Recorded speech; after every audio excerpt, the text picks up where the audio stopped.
Okay, good afternoon and welcome to today's last section. It's quantum algorithm section, and I'm Seungwan Hong, and I'll be chairing this section. So there will be 3 talks today, and 2 in person and 1 online.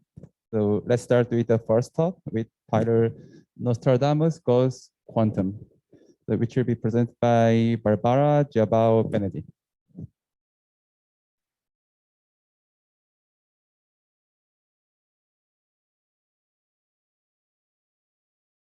Hello, everybody. My name is Barbara, and today I'm talking about our paper Nostradamus Goes Quantum. But first, I want to say thank you for the introduction and thank you for you all being here after such a long day. Our paper Nostradamus Goes Quantum analyzes the Nostradamus attack on hash functions in the quantum setting. And this paper is a joint work together with Mark Fischlin and Moritz Suppert. Originally, Nostradamus was the name of a well-known pharmacist of the 16th century who published poems in order to predict the future. In 2006, Kalsey and Kono, they introduced a modern Nostradamus who wants to prove his prior knowledge about a specific event. For example, the lottery draw next Saturday. So this modern Nostradamus wants to use cryptography instead of poetry. And therefore, he commits to a hash value by target before the event. And afterwards, he publishes a document containing the correct prediction and having this hash value by target. So you can imagine someone who says, hey, I'm kind of a prophet and I know the lottery numbers, but I cannot tell you them because then you could cheat the lottery. But what I can tell you is the hash value of my prediction, which I would send you afterwards. And you also don't need to try to guess the lottery numbers based on this value by target, because I add, somehow a kind of a secret signature at the end. And of course, this is just a picture you can keep in mind of this modern Nostradamus. But nonetheless, it is a desirable security property for hash functions, that this can only be possible if someone really knows the lottery number. So this is kind of a pre-image resistance. And everyone else who does not know the lottery numbers, but try to publish a hash value, we call him the Nostradamus attacker. In case that the hash function fulfills an iterative property, which I want to explain later, we can specify the time complexity of such a Nostradamus attack. So someone who's not a prophet or a magician and only wants to pretend his prior knowledge. Our contribution is the development of a quantum Nostradamus attack, which proves that the time complexity can be reduced significantly. You can see it if you compare the factor before n. It decreases from 2/3 in the classical setting to 3/7 in the quantum setting. And moreover, we have found a lower bound, which proves that our attack is essentially optimal. And this is what I want to do today. First, I want to explain our quantum attack, and then I will show you the proof idea of our lower bound. Okay, so as I said, the Nostradamus attack is only applicable to a special class of hash functions, the iterated hash function. These are functions which process the input message block by block in order to compute the hash value. As a simplification, I only will consider for my talk Merkle-Darmstadt constructions without padding, like it is shown here on this slide. Nonetheless, our attack is also applicable in case of padding, like SHA-2, or to sponge-based hash functions like SHA-3 or Shake. And if you're interested how we deal with these functions, I would like to invite you to read our full version, which can be found on ePrint.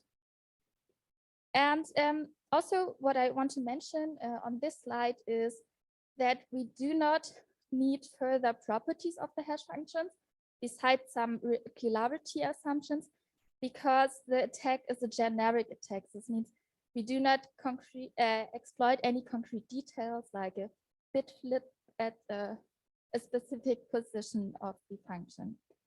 And this is also the reason why our attack is applicable to random compression functions. So this H in this box we also call compression function with high probability. Now I want to introduce some notions by showing you the formal definition of the Nostradamus attack. As you have seen in my introduction, there are mainly two attack phases, one before the event and one afterwards. These phases are represented by the algorithms A1 and A2. A1 outputs the target value, which he sends to the challenger, and a state, which then can be used by algorithm A2 to compute the final document. The event itself is represented by a message P, which is sampled uniformly at random by the challenger. We call this message P also prefix, since the final document should start with this message. In the second phase, A2 outputs a message S based on the state, the target value, and the prefix. And this message we also call suffix.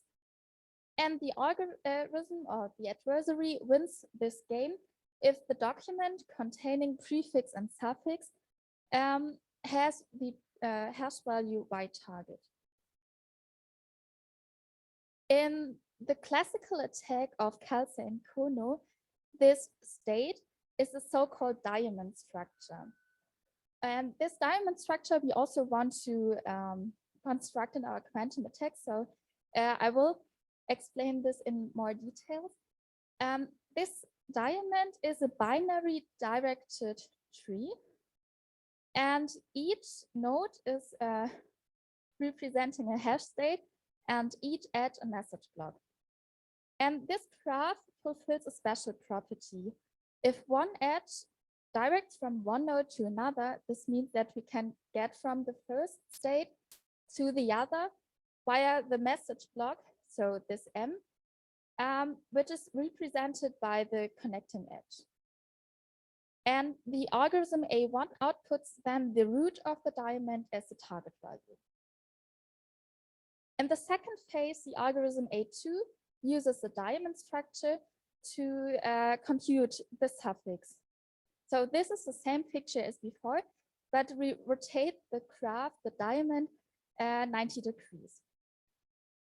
And what the algorithm is doing for this is, first, it computes the final hash value, hash of P, where P is the prefix given by the challenger.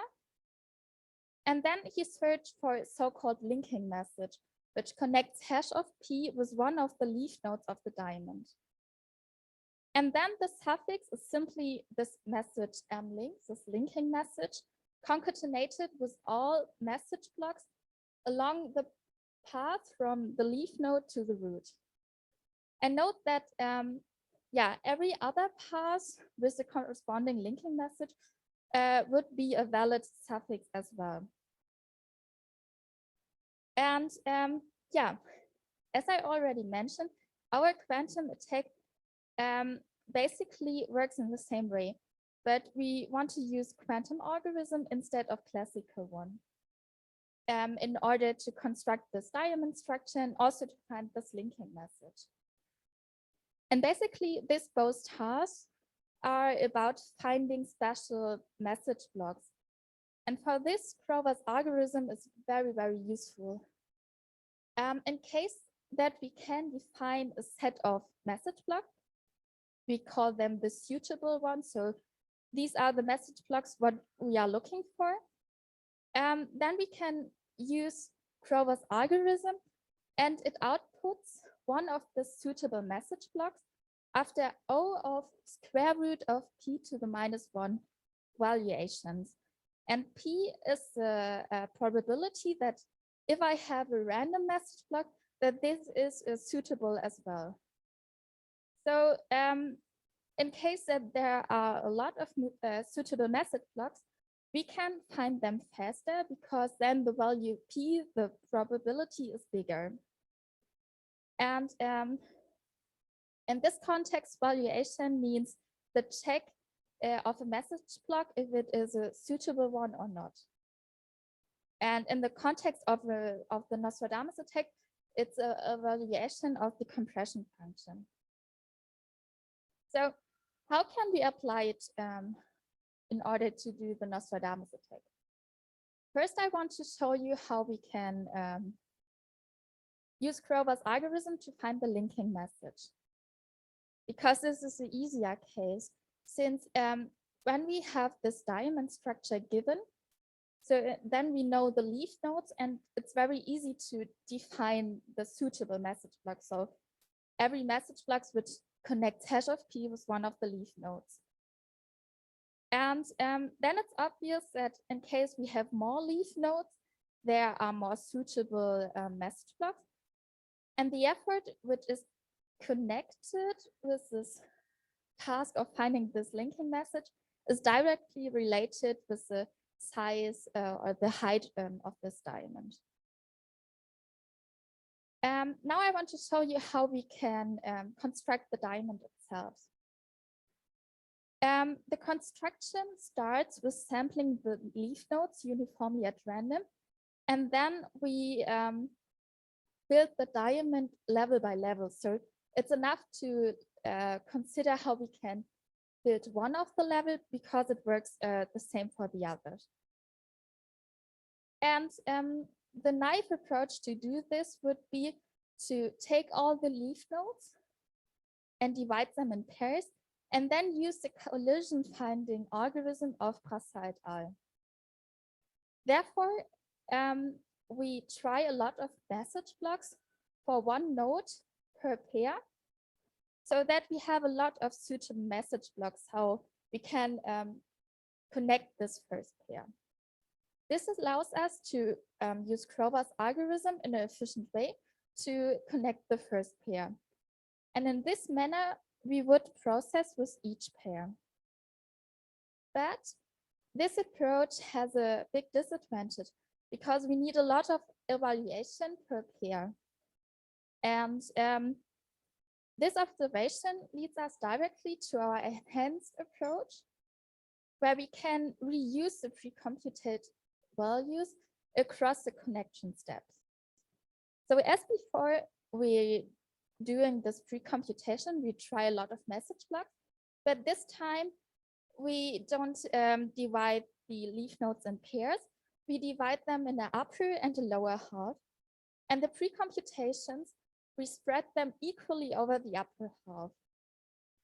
And after each application of Kroger to find these pairs, we will pre-compute new values in order to have the same amount of suitable message blocks as before.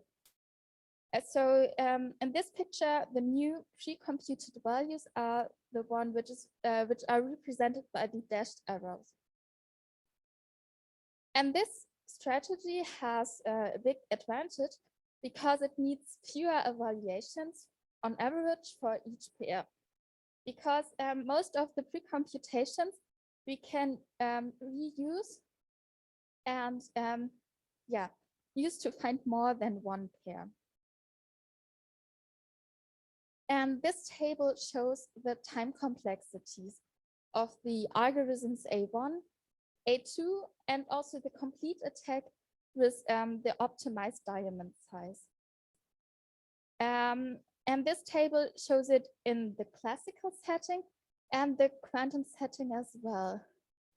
So the second and the third columns are the one in the quantum setting. And if we compare the first and the second column, we can see that our naive approach already achieves a significant improvement. If we look into the algorithm A1 and look into the factor before n, then it decreases from 1/2 to 1/3.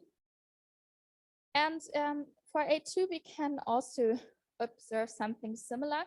The factor before n decreases from 1 to 1/2. And the main difference between the naive and the enhanced approach is when we look in the first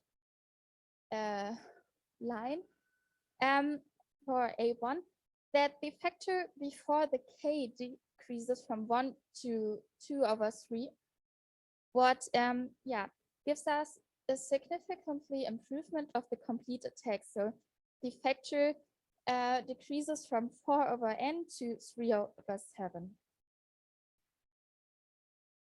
And what is also worth to note at this point is that we have done some Qiskit experiments, and we succeeded in showing this speed up between naive and enhanced approach.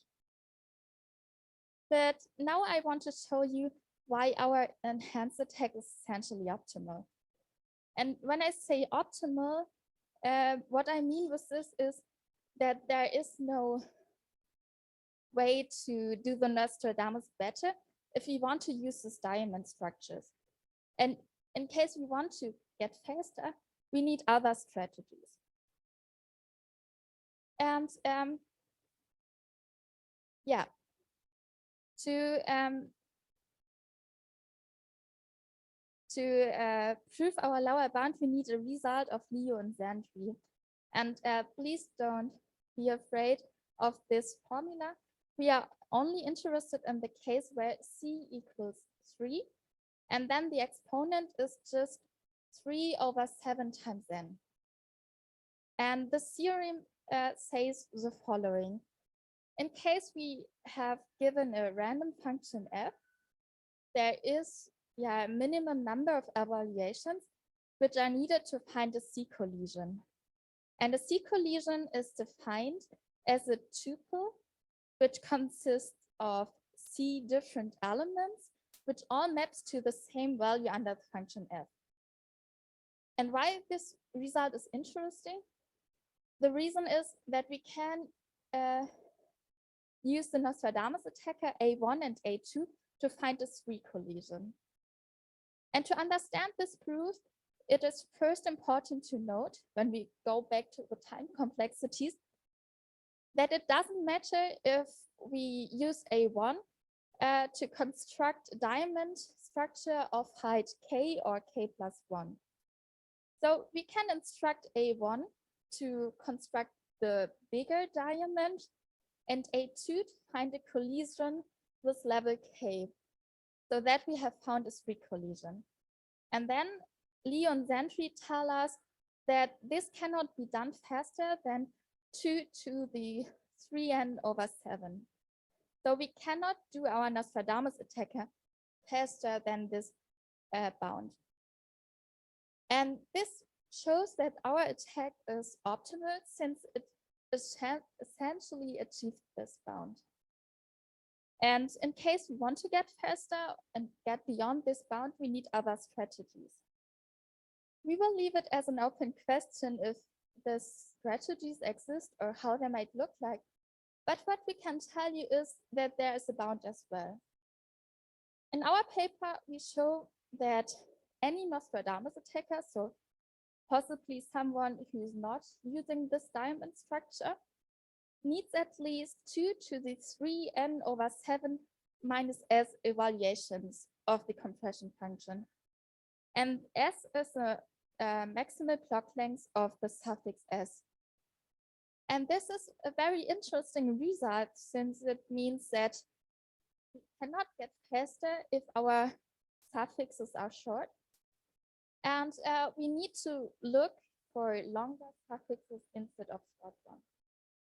And this brings me to the end of my talk, where I want to sum up everything quickly.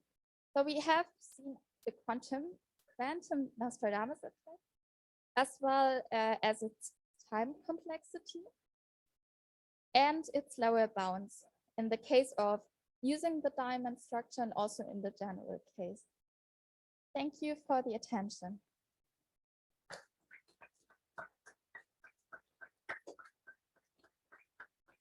Okay, thank you for that good presentation. So does anybody have a question?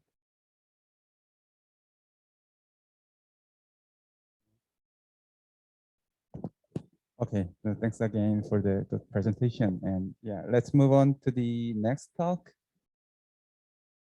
Yeah. Okay, the next speaker is Zhenyu Huang, who will give the presentation with title Synthesizing Quantum Circuits of AES with lower T-depth and less qubits. Hello, can you see my screen? Yes. Okay. Hello, everyone. I'm Zhenyu Huang. The title of this talk is Synthesizing Quantum Circuits of AES with lower T-depth and less qubits. This is a joint work with Su. This talk has 5 parts: the motivation, some new general structures, and the techniques for design compact quantum circuits and their applications in AES. First, let me introduce the motivation of our work.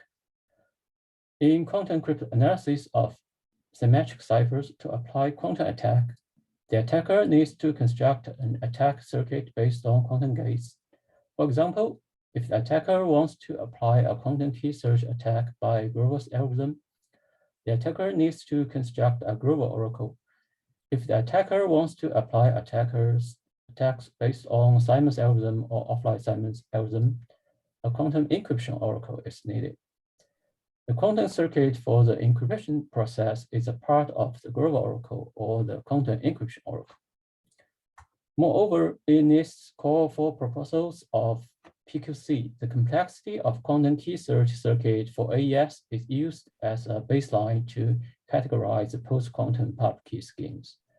For these reasons, accurately estimating the lowest cost of quantum circuits for the encryption process is important for both quantum attacker and post-quantum design. Hence, our work is focused on reducing the cost of these encryption circuits, especially the cost of AES circuit. To implement a classical function by a quantum circuit, one can follow the following 2 steps. First, convert a classical circuit that consists of XOR, NOT, and AND gates into a reversible circuit that consists of CNT gates, which are C0 gate, NOT gate, which is equivalent to poly X gate, and TOFF gate. Then decompose TOFF gates into Clifford plus T gates, and finally obtain a Clifford plus T implementation. Then we are trying to optimize different metrics: the width, which is the number of qubits, the gate count, and the depth. Here, depth means the number of layers of circuit. When we assume gates acting on disjoint set of qubits can be applied in parallel. Moreover, in most fault-tolerant quantum computation, the cost of a T-gate is greatly higher than that of a Clifford gate, and the running time of a circuit is dominated by the T-depth. Now let me introduce our first contribution, which is a generic structure for constructing the encryption circuit of iterative primitives. First of all, let's review 2 structures used in previous works: the pipeline structure and the zigzag structure. These 2 structures both use out-of-place circuits of round transformations as sub-circuits. Here, out-of-place means the output of the round function, ORI, is stored in some different qubits than the input. Due to the use of these out-of-place circuits, the pipeline structure has redundant outputs after each round. In this figure, these redundant outputs are labeled by the red color. Then, the zigzag structure was proposed to reduce the number of qubits by cleaning some redundant outputs with the reverse circuits of some rounds. Here, R dagger is the reverse circuit. However, there are still some redundant outputs in the zigzag structure. Hence, the width of the circuit still increases as the number of rounds increases. Actually, for symmetric ciphers, each round is invertible. So theoretically, there is an in-place quantum circuit for each round. Here, in-place means the output of the round function stored in the qubits, which were used by the input. However, directly abandoning such in-place circuit is very hard. Here, we present a method to construct an in-place round circuit from 2 out-of-place subcircuits. this is our structure. In this figure, UR is a circuit for the round transformation R, which computes TXK. Then this is a swap gate. Here UR inverse is a circuit for T prime, which is the inverse of T. It's obvious that by this structure, we can implement each round in place. Then we have the following structure for the whole encryption circuit. We call this structure the OP-based round in place structure. Here, OP-based is short for out of place based. It's easy to see that in this structure, the width of the circuit does not increase after each round. Here is a comparison of our new structure with other structures. We assume then they use the same out of place round circuits as their main components. Then we can see that the width of our circuit is lowest.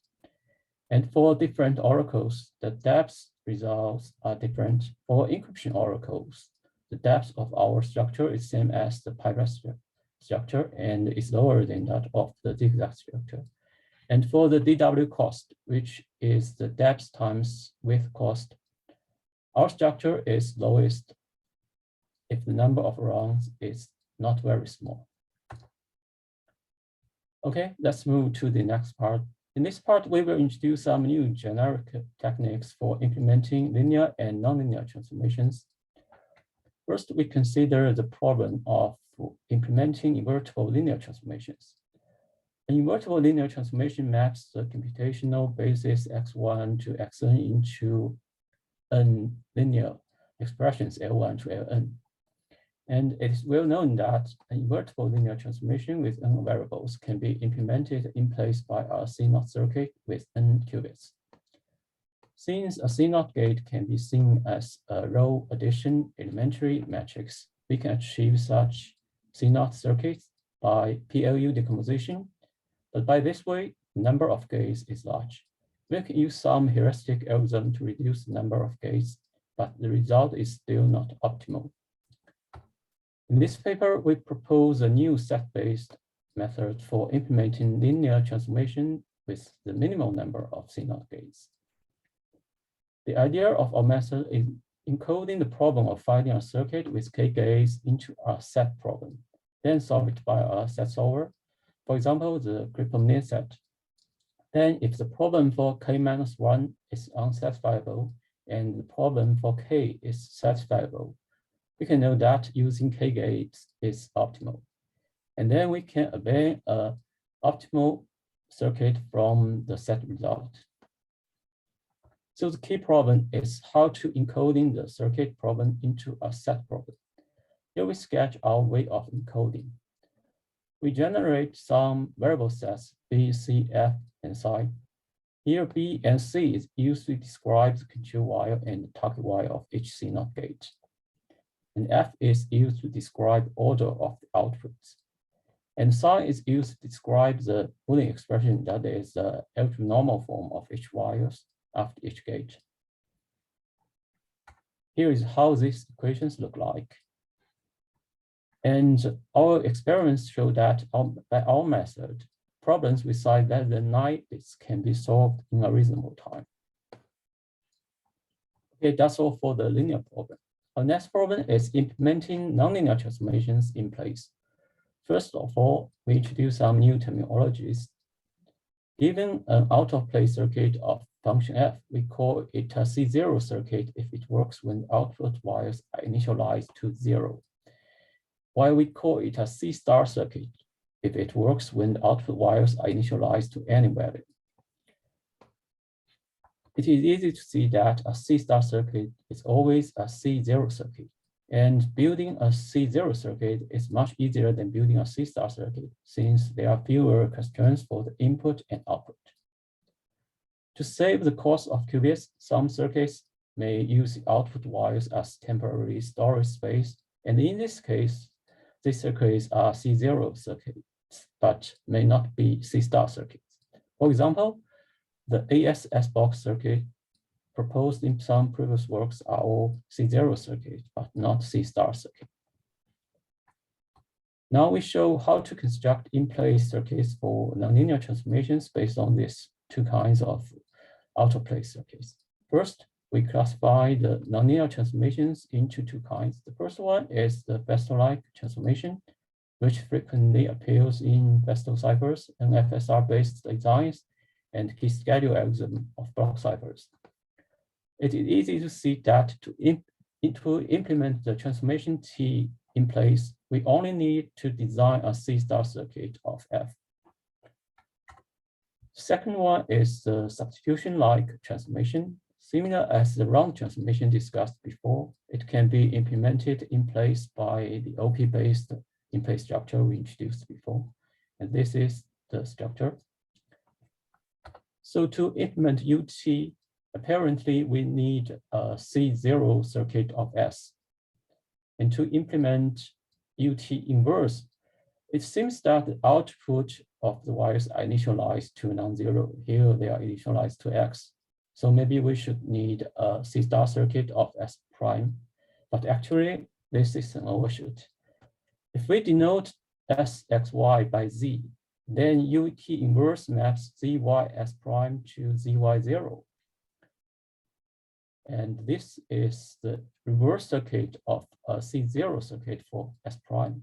So we only need to design a C0 circuit of S prime, which costs less quantum resource. Then we can use its reverse circuit. Now we can focus on the problem of designing these autoplay circuits. In this paper, we propose some criteria for efficiently designing C-star circuits. And under this criteria, a C-star circuit can be constructed from a special C0 circuit called simplex C0 circuit.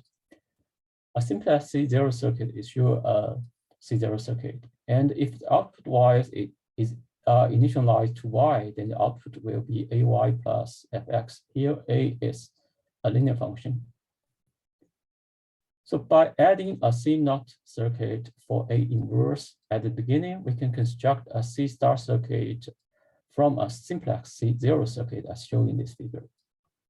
And in most time, this C0 circuit uses no more than 8 qubits, hence can be optimized by our set-based algorithm introduced before.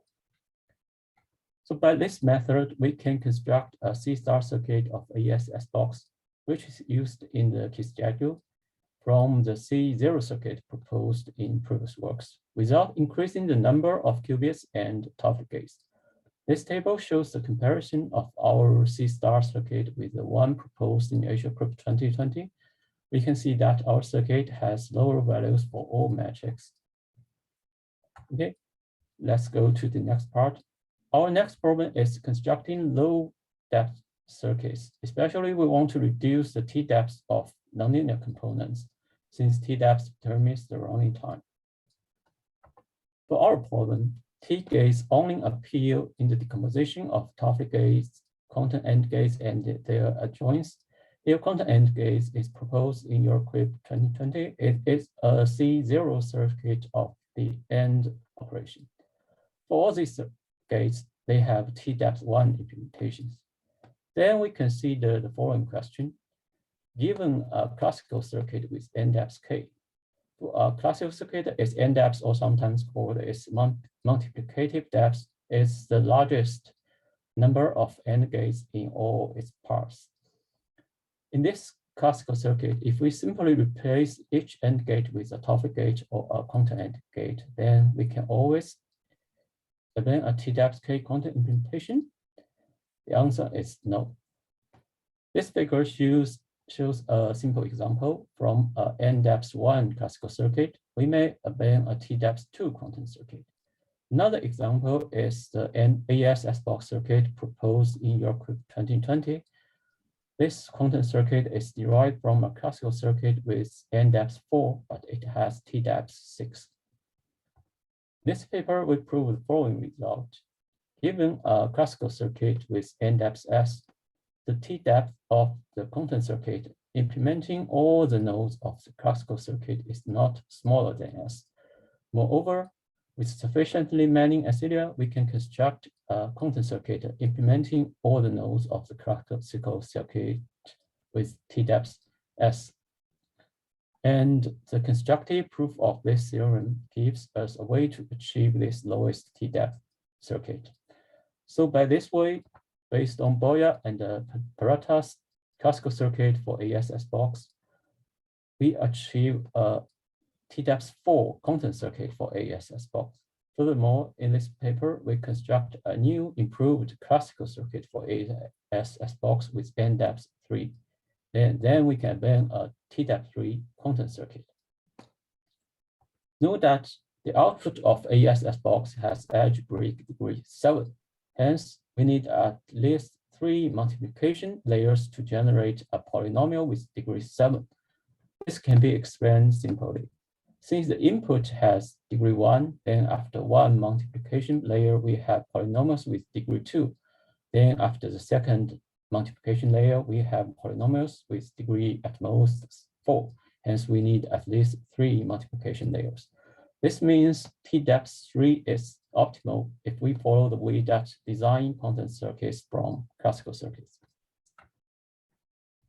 In the last part, we show the applications of our techniques in AS.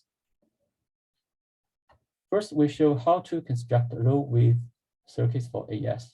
This is the circuit for the key schedule. Since it's a Festo-like transformation, it can be implemented by using a C-star circuit of sub-byte, which consists of 4 S boxes.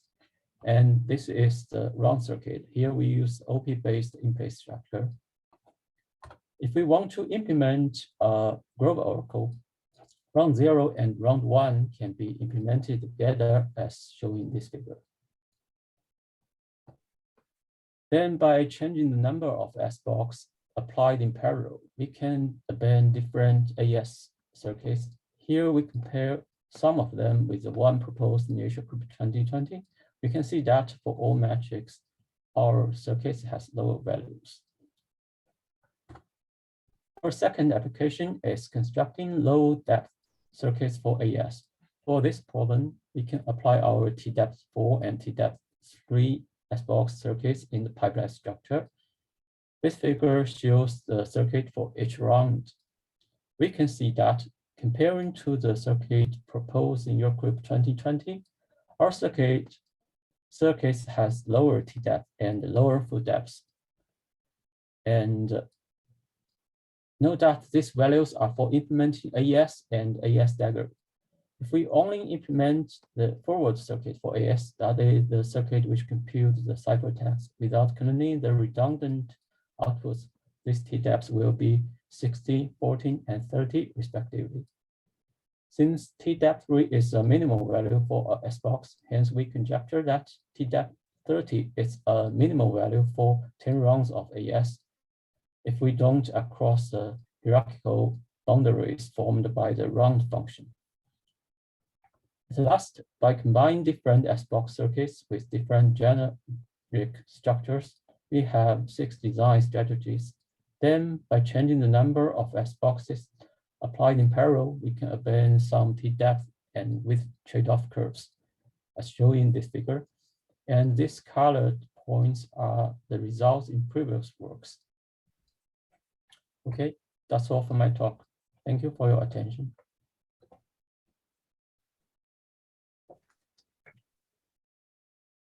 Okay.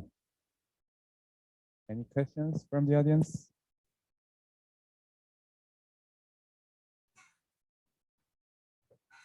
Okay, yeah, thank you for the good presentation. Yeah, so our last presentation is exploring SAT for cryptanalysis, quantum correlation attacks against 6 rounds SHA-3. The speaker is Gojen Liu.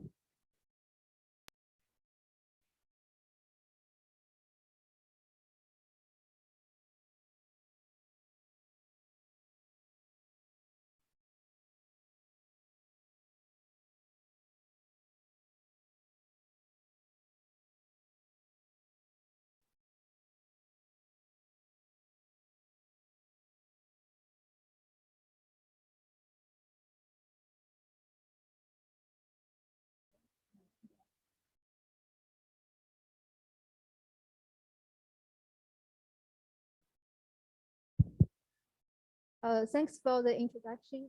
It is a great honor to share our work on the collision attacks of SHA-3 with you.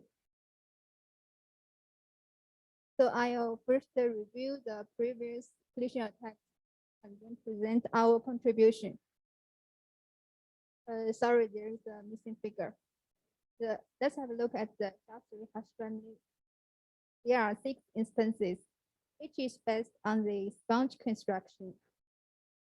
And the underlying computation is K-F. The K-F is famous for its huge state size. And the round functions are 4 linear operations and 1 nonlinear operations. So in all those years, the collision attacks cover at most 5 rounds. And it's the first time that 6 round collisions are presented. The collision attacks take a 3-step framework.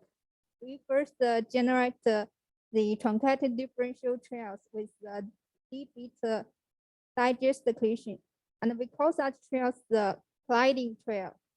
And based on which we can construct the connectors that link the sponge construction and the colliding trail. We call trails in the connector as connecting trails.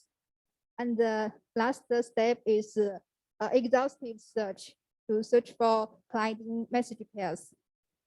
And one may ask, is it possible to extend the 5-round attacks to more rounds, or at least by 1 round? So we can answer this question from 2 aspects. In the colliding trail search, the strategy is direct. It's a naive exhaustive search method. With the truncated differential trails at hand, they simply extend the trails backward and forward by 1 round to search for the possible digest collision and the better connector difference. So there are 2 problems in this strategy. One is that we do not have that much computing resources to do the exhaustive search. And the other is that it's highly dependent on the general truncated differential trail search, which is a difficult problem itself. So with this strategy, it's difficult to search colliding trails with better probability of covering more rounds. And in the connector construction phase, one problem is that with the target difference algorithm, it's difficult to generate connecting trails that cover more rounds because the degree of freedom of the difference decreases significantly. And with the same reason, even with generate the connecting trail, it's difficult to construct the connector successfully, because the degree of freedom of values also decrease significantly. So the main obstacle lies in the fact that we do not have efficient trail search strategy. So in this work, we propose a set-based trail search strategy that will overcome the limitations we have discussed. And with the automatic trail search toolkit, we can generate a better colliding trail and the connecting trail, and based on which we can extend the 5-round collision attack to 6 rounds. The set implementation is similar to other tool-based automatic trail search method like MILP.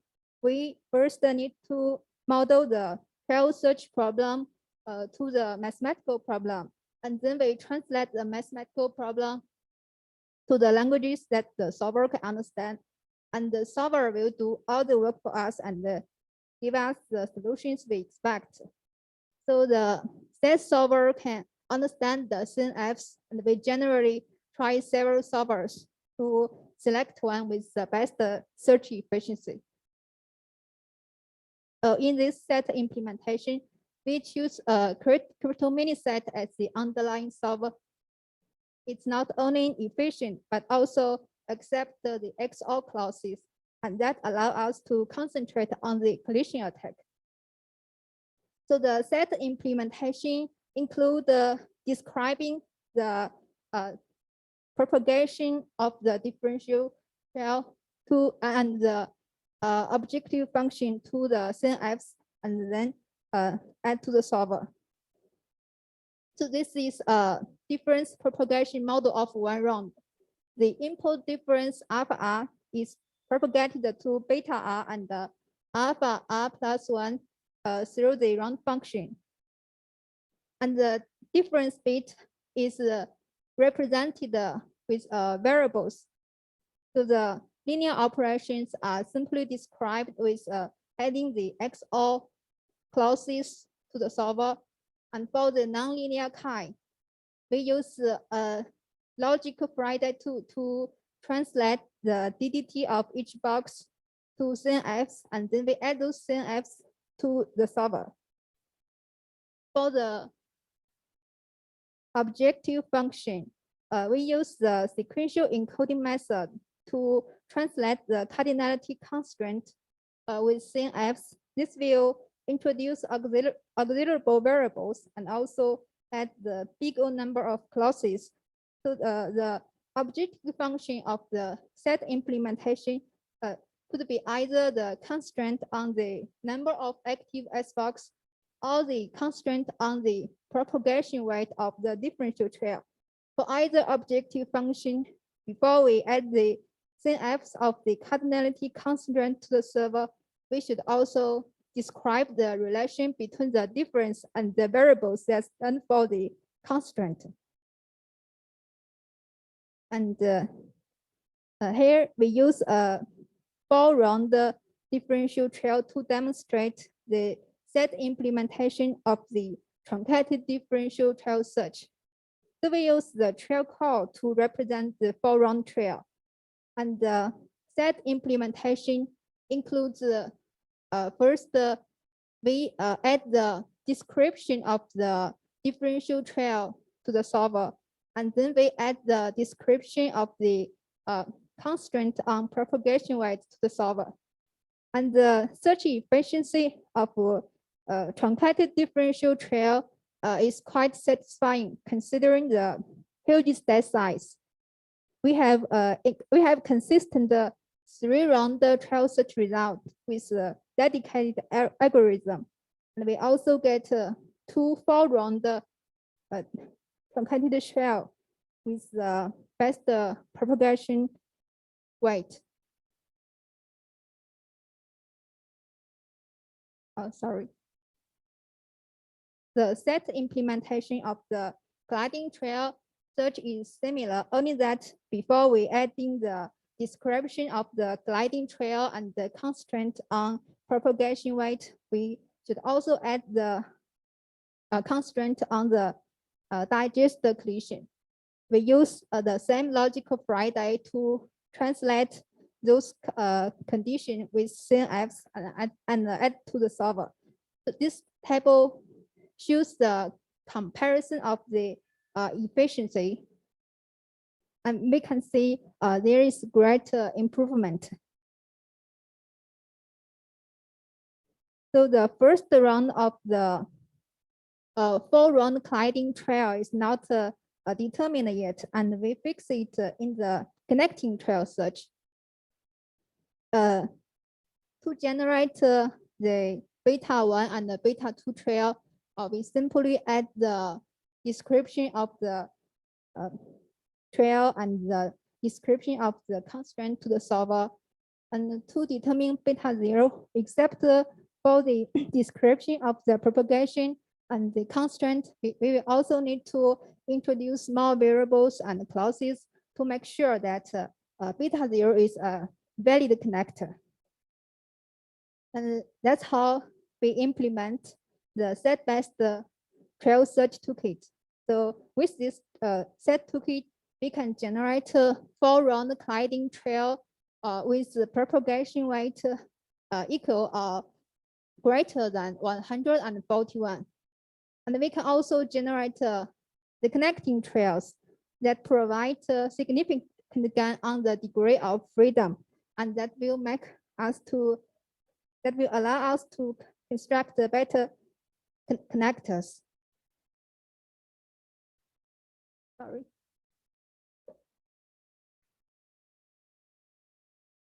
So in the connector construction phase, we need to construct either 2 or 3 round connectors. To construct a connector means to describe the propagation of messages through those connecting trails, meaning that we should list linear equations on the messages.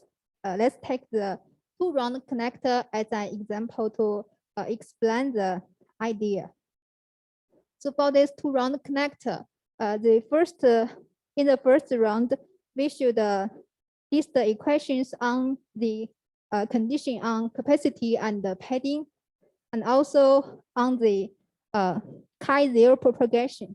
And we get a system of linear equations on y0, and that is ay0. And to bypass the first round and link to the second round, we need to fully linearize chi0 and then transfer ey0 to ey1. And for the second round, chi1, we do not have that much degree of freedom.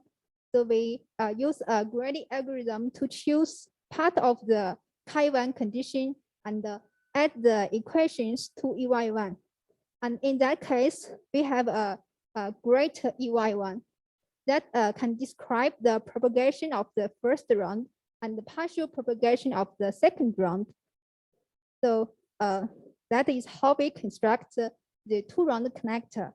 The solution space of ey1 then will let us get message pairs that will follow the first round propagation and part of the second round propagation. So the techniques used to linearize, fully linearize chi or partial linearize chi are directly taken from previous works. So this is a concrete 6-round collision attack on shake 1 to 8. So the first round of the 4-round colliding trail is transferred to the connecting trail. So we have a 3-round connector. To construct the 3-round connector, we first list the equations for the first round. That is similar to the 2-round connector. We need the equations of the capacity and the padding and the chi-0 propagation, and to transfer ey0 to ey1. We fully linearize chi-0. And for the second round chi1, we add those equations to ey1. And for the third round chi2, we do not have that much degree of freedom, so we also partially choose 32 conditions out of the 116 conditions and add those equations to ey2. And then we partially linearize chi1 according to the chi2 condition selected. And then we transfer ey2 to ey1. So now we have a greater ey1 system. And this is how we construct the 3-round connector. So the solution space of the 3-round connector is of the size 2 to 27.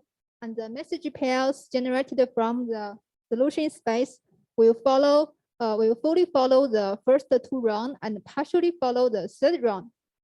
So we have seen that the 3rd round of the connector, there are still 80 conditions that are not treated, and we move this condition with the colliding trail and treat them with the exhaustive search.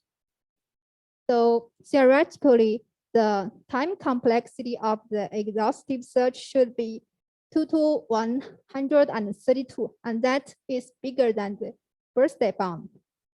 So we need to use the early about technique and reduce the practical time complexity to 2 to 123.2. As for the complexity of the connector construction phase, we should construct 2 to 105 connectors. And we use this equivalent conversion method to represent the complexity of the connector construction with the complexity of the shake computation. And we get 2 to 121.2 time complexity for the connector construction. So in total, for the 6-round collision attack on shake 128, we have a time complexity of 2 to 123.5. That is only slightly smaller than the birthday bound. But anyway, it's a valid collision attack. So for the quantum collision attack, we consider it with the time-space trade-off margin. That means any quantum collision attack with time complexity smaller than the margin would be considered a valid quantum attack. In this work, we assume that all the related quantum circuits exist already, so we can concentrate on the time complexity evaluation. Therefore, the quantum implementation is quite easy. We first prepare message pairs with the connector circuit, and for each message pair, we will check whether their digests are equal with the SHA-3 circuit, and then we repeat those process until a collision is found. The data complexity in the brute force phase is 2 to 206, 6-round SHA-3 computation, and we need to construct 201 connectors. So we use this formula to evaluate the complexity of the quantum collision attack. Their TA and the SA denote the depth and the width of the overall quantum circuit. And we define the depth and width of the SHA-3 circuit as the identity depth and the identity width, meaning that TS and the SS are 1. So the overall depth TA equals to the depth of the SHA-3 circuit, because comparing to the SHA-3 circuit, the connector circuit only consists of linear operations. So its depth can be is negligible. And the overall width of the quantum circuit is 742, and we use this method to represent the width of connector circuit with the SHA-3 circuit, and then we get the total time complexity of the quantum collision attack with this value, and it is smaller than the time-space trade-off margin we have mentioned. So it's a valid quantum collision attack on SHA-3 255. And the collision attacks on SHA-3 224 is similar, with only slight difference on the connecting trail. And its time complexity is this value. So in conclusion, we propose a set-based automatic trail search toolkit and generate better colliding and connecting trails. And then we can improve the previous works by 1 round and present the first 6-round collision attacks in both classical and quantum settings. Thank you.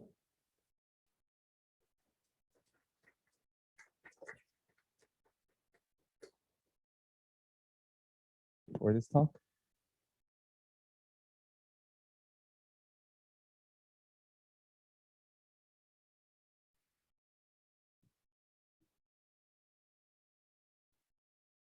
So I have one question for the time complexity for the 6-round clean attack on shake. Okay. Yeah, not this classical. Yeah, so here you compared it in terms of bit operations. and you calculate the, so you say for 6-round shake, you need so many bit operations, but indeed, it can be implemented in a much efficient way. So do you think it's fair? Because we do not need to do bit by bit when doing the shake comparison. But for this attack, you need to use algebraic technique. So we need to do it bit by bit. So do you think it's fair, or should you compare it with the unit time to perform the Keccak 6-round Keccak permutation, the real time, and then compared with the real time for solving the equation system? So in our understanding, we think the implementation differs. It depends on who implements the algorithm. So it's possible that in one environment, the implementation is better, and in other environment, the implementation is worse. So we do not compare them with exact implementation. But so I still think it's not a fair comparison, because we did not need to perform the run function bit by bit. So because we can do, maybe it is a 60, maybe 64 bit, so we can in parallel way, we have such a command. Maybe. Yeah, I get the point. So I think, yeah, maybe you should refine something. And I have one more question. For the maybe for the in the quantum setting, maybe do you so according to my understanding, you will also involve the phase to build the connector in. Maybe you will also use a quantum circuit to build the connector, right? Yes. So do you think, and then you also, do you think it is easy to do this? Yeah, as I have stated in the presentation, we did not consider the quantum implementation, the quantum circuit of the connector or the SHA-3 computation. We just assume we have those circuits, and we concentrate on the time complexity. Okay, thank you. Thank you. Any other questions?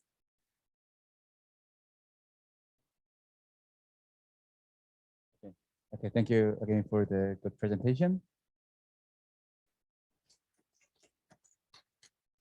Yeah. And this is the end of this section. And so thank you all of your attentions. And so please enjoy your rest of the days. And thank you.